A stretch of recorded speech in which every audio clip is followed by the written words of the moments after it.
Bonjour les amis. Ici, le pasteur Doug Batchelor.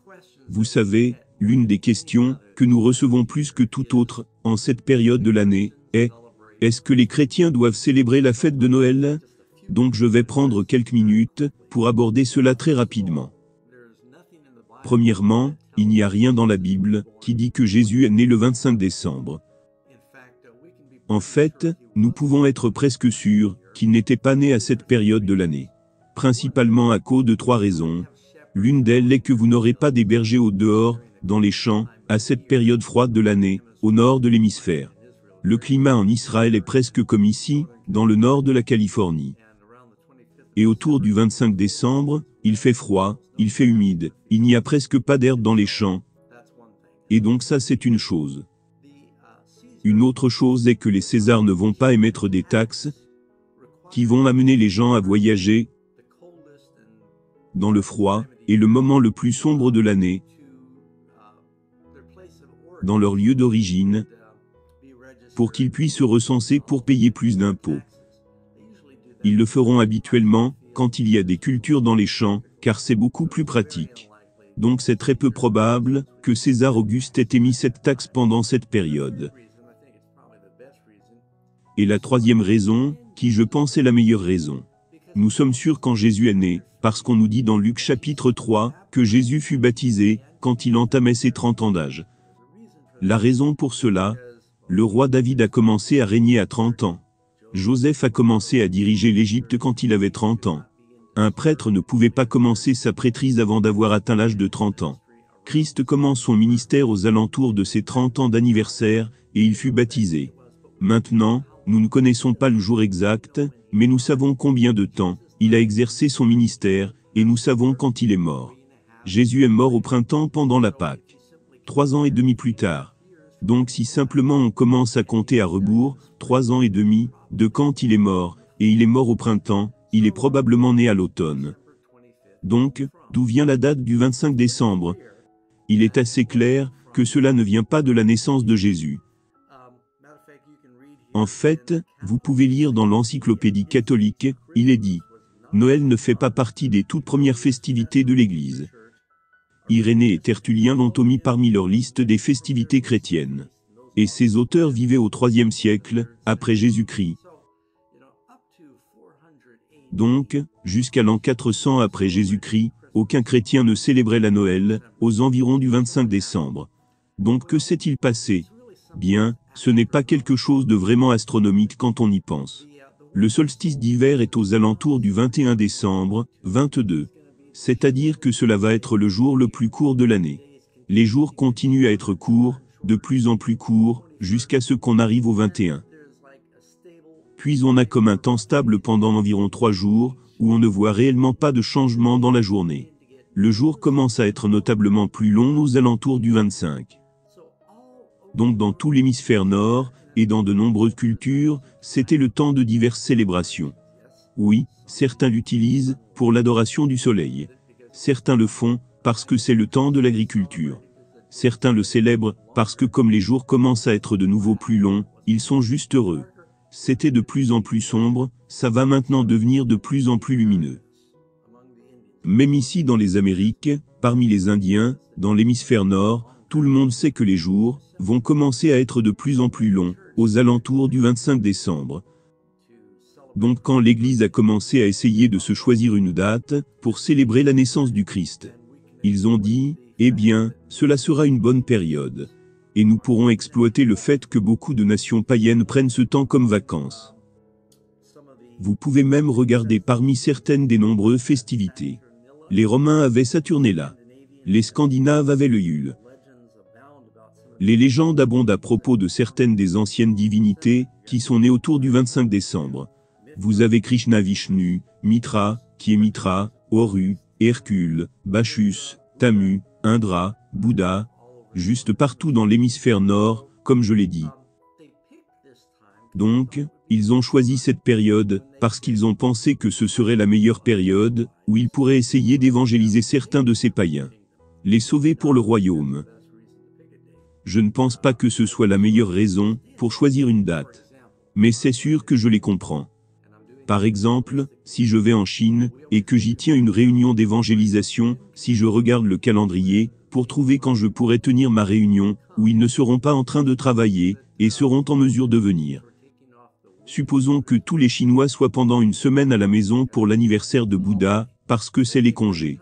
Cela serait pour moi une bonne période, pour tenir la réunion d'évangélisation, parce que comme ils ne seront pas préoccupés, ils pourraient venir. Je pourrais donc exploiter cette période, pour toucher les païens. Et Paul utilise ce principe dans 1 Corinthiens chapitre 9. Il dit, « Car, bien que je sois libre », c'est dans 1 Corinthiens chapitre 9 verset 19. « Car, bien que je sois libre à l'égard de tous, je me suis rendu le serviteur de tous, afin de gagner le plus grand nombre. Avec les Juifs, j'ai été comme Juif, afin de gagner les Juifs. Avec ceux qui sont sous la loi, comme sous la loi, quoique je ne sois pas moi-même sous la loi, afin de gagner ceux qui sont sous la loi. Avec ceux qui sont sans loi, comme sans loi, quoique je ne sois point sans la loi de Dieu, étant sous la loi de Christ, afin de gagner ceux qui sont sans loi. C'est-à-dire, je fais ce que je peux, pour accommoder les Juifs, pour gagner les Juifs. Mais je ne brise pas la loi de Dieu.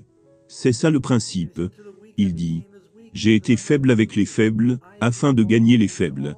Je me suis fait tout à tous, afin d'en sauver de toute manière quelques-uns. » Il y a donc un principe selon lequel, dans la mesure du possible, les chrétiens devraient essayer de tirer avantage, quelle que soit la culture locale pour les atteindre, aussi longtemps que cela ne nécessite pas de compromettre les principes bibliques. Maintenant, les chrétiens ne devraient pas être impliqués dans les pièges païens de Noël. Le Père Noël n'est pas réel. Nous ne devrions pas nous prendre la tête avec les rennes et les bûches de Noël. Certains d'entre vous pourraient demander à propos des arbres de Noël. Les gens font souvent référence à Jérémie 10. Et il lit ce passage, qui commence au verset 2. En effet, les coutumes des peuples sont vides de sens. C'est du bois qu'on coupe dans la forêt. La main de l'ouvrier le travaille avec la hache, on l'embellit avec de l'argent et de l'or, on le fixe avec des clous et des marteaux, pour qu'il ne bouge pas. Les gens disent, « Ah, ça c'est un arbre de Noël. » Ces dieux ressemblent à un poteau massif, ils ne parlent pas. Il faut bien qu'on les porte, puisqu'ils ne peuvent pas marcher. N'ayez pas peur d'eux, car ils ne peuvent faire aucun mal. Est-ce que Jérémie dit que vous ne devriez pas couper un arbre, et le décorer? Non. Il parlait de la pratique païenne, où il coupait un arbre, prenait un bloc, le sculptait en un dieu, le plaquait avec de l'or et argent. Il avait des jambes, une bouche et des yeux, mais il ne pouvait pas voir, il ne pouvait pas parler, il ne pouvait pas marcher. Il devrait les porter. Les gens ne portent pas de sapin de Noël. Donc cela n'a vraiment rien à voir avec les arbres de Noël. Je l'ai entendu plusieurs fois. Et je n'ai pas vu trop de gens. Je veux dire, vous avez des bouquets de fleurs dans vos maisons, vous aimez le look, et vous aimez le parfum, c'est bien. Mais est-ce que j'ai vu des gens prier sur ces fleurs, ou ai-je vu une personne prier sur ces sapins? Donc avoir des ornements de Noël, n'est pas un péché en soi. Maintenant dans notre église ici, nous ne montons généralement pas d'arbre de Noël. Il n'y aurait rien de mal à cela, moralement. Mais il y a un principe dans la Bible. Paul dit, ne fais rien qui va faire trébucher ton frère. Et il dit par exemple, si manger de la viande sacrifiée à une idole, même si c'est un type de viande propre, et que cela va faire trébucher ton frère, alors ne le fais pas. Par exemple, je suis un végétarien, ça c'est un principe. Vous ne pouvez rien y faire. Et donc oui, nous n'avons certainement pas besoin d'arbres de Noël. Et si certaines personnes pensent que c'est lié à l'idolâtrie, alors ne le faites pas. Donc quand il s'agit de célébrer Noël, évidemment nous devons rester à l'écart des choses qui sont païens. Mais si le monde est en train de parler de la naissance du Christ, si la naissance du Christ et l'incarnation est un sujet biblique, et si c'est un bon moment pour nous de nous étendre là-dessus, pour améliorer cet enseignement. Par tous les moyens, faites-le. La fête d'action de grâce est une excellente période de l'année pour les chrétiens, pour améliorer l'enseignement biblique, se focaliser là-dessus, pour développer l'enseignement biblique, sur la gratitude et la louange.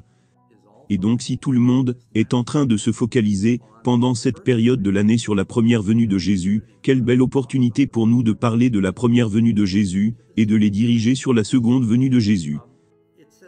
Il dit par exemple dans Romains chapitre 14, ce n'est pas obligatoire. Paul dit au verset 5. Telle personne fait une distinction entre les jours. Telle autre estime tous les jours tous égaux, que chacun ait en son esprit une pleine conviction. Celui qui distingue entre les jours agit ainsi pour le Seigneur. La même chose pour Noël. Celui qui n'observe pas le jour au Seigneur ne l'observe pas. Ce n'est pas une obligation de se souvenir de ces jours. Maintenant, gardez à l'esprit que le mot païen n'est pas toujours synonyme de péché. Païen signifie simplement que c'est une chose culturelle. Il y a beaucoup de choses culturelles que nous faisons qui ne viennent pas de la Bible. Cela ne veut pas nécessairement dire que c'est péché. Mais s'il y a une pratique païenne qui entre en conflit avec les principes bibliques, alors vous devriez rester à l'écart de cela. Mes amis, j'espère que cela vous a aidé un peu. Juste priez, et vous savez, tout ce qui n'est pas fruit de votre foi, ne le faites pas.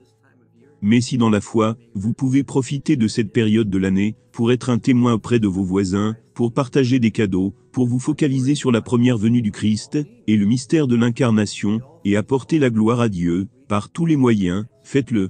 À tous les hommes que vous pourrez atteindre pour le Christ. Que Dieu vous bénisse. J'espère que cela vous sera utile, et gardez Amazing Fact dans vos prières en cette période de l'année.